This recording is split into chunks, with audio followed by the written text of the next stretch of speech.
дар мулоқот мутахассисони маркази ташаккули тарзи ҳаёти солими ҷумҳурӣ вилояти Суғ намоянда аз шӯъбаи кӯдакон ва наврасони маркази санитарии эпидемиологии шаҳри Хуҷанд устодону донишҷӯёни донишгоҳи давлатии ҳуқуқ, бизнес ва сиёсати Тоҷикистон иштирок карданд. Мулоқот таҳти унвони вабои асри 21 ва пешгирии он баргузор гардид.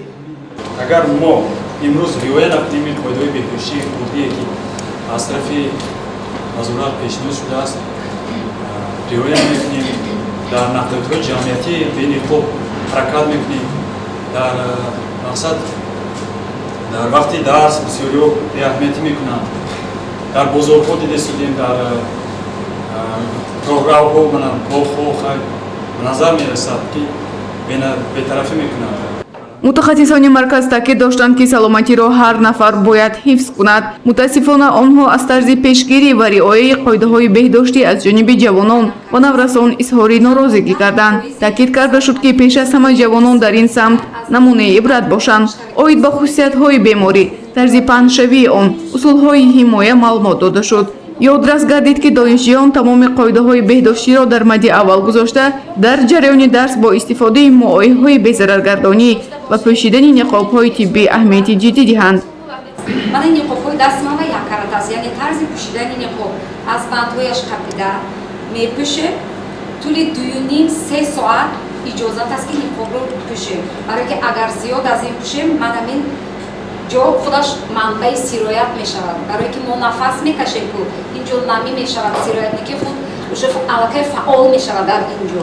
ба ҳамин хотир мо инро алами тарз мекашем, аз инҷо намедорем, мумкин нест инҷоро расидан. дар сатили боз сарпӯш маҳкам мепартем.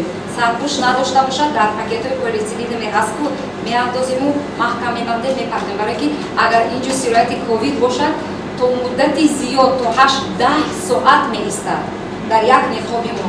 агар мо дар ҷои ҷамъиятӣ партоем, яъне ки агар бинед кӯдакони хурдсол, кӯдакони 1 сола 2 сола нав қадам мегузоранд, онҳо рафта ва ё ақл надоранд ку бозӣ мекунанд, оро меқапанд, яъне ки вайҳо бемор намешаванд, локин наситили онҳо мешаванд, аллакай вирус дар дасти онҳо аст.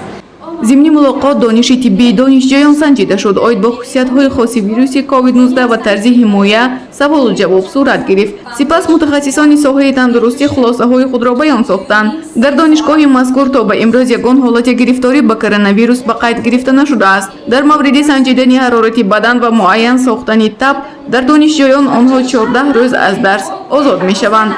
мо омӯзгорони кафедраи кори бонкии факултети молии донишгоҳи давлатии ҳуқуқ, бизнес ва сиёсати Тоҷикистон тасмим гирифтем ки як чорабинӣ вобаста ба паҳншавӣ ва бартараф намудани ин бемории сироятӣ гузаронем ва мо мекӯшем ки каме ҳам бошад саҳми худро баҳри бартараф намудани ин бемории сироятии COVID-19 гузошта бошем.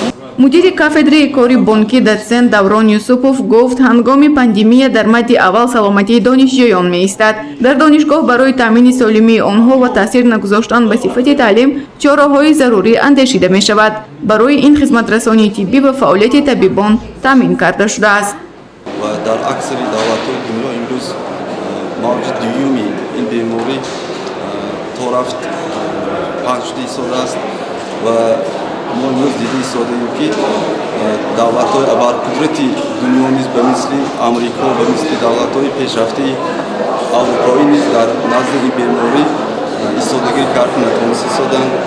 бемории мазкур ба раванди таҳсил низ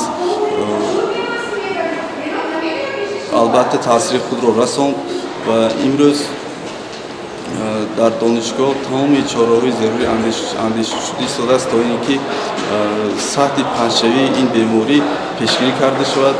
дар шароити пандемияи COVID-19 пеш аз ҳама риояи қоидаҳои беҳдоштӣ барои таъмини саломатии инсон муҳим мебошад. риояи масофаи иҷтимоӣ ва дигар аз талаботҳои гигиенӣ давоми 5-6 моҳи охир аз ҷониби кормандони соҳаи тандурустӣ тавассути васоити ахбори omma таъкид мешавад. чорабинии мазкур бошад ҷавононро оид ба оқибати риоя накардани талаботҳо ҳушдор сохт. гузориши Гулҳаё Камолзодова, Наим Айёбов барои барномаи иттилоотии Хабар.